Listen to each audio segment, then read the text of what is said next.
Après un échec, que ce soit dans le sport ou dans le monde de l'entrepreneuriat, 20% de ceux qui se plantent rebondissent beaucoup plus haut après. Et ce n'est pas uniquement lié au talent, c'est souvent une question de mindset.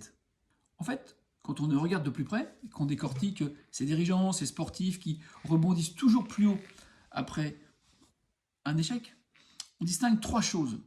Un, ils voient l'échec comme une opportunité. Un, l'opportunité d'analyser sans concession ce qui s'est passé. Deux, d'essayer d'identifier la source de progrès possible. Donc, trois, de voir l'opportunité de s'améliorer.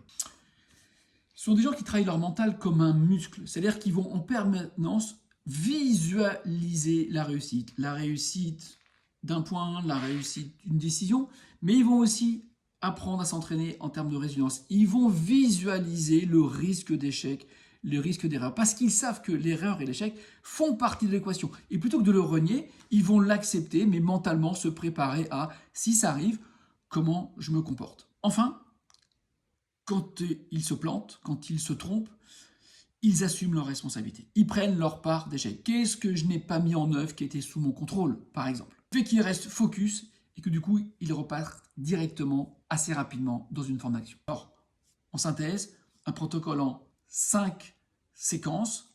1, un débriefing juste, objectif, sans complaisance. 2, identifier les sources de capitalisation et donc d'apprentissage. 3, se fixer tout de suite un plan d'action, un micro-objectif. 4, s'entourer des bonnes personnes chez qui on pourra aller demander des informations, des détails, des enseignements précis, des gens exigeants qui seront là pour nous aider à progresser. Enfin, passer vite à l'action. À bientôt.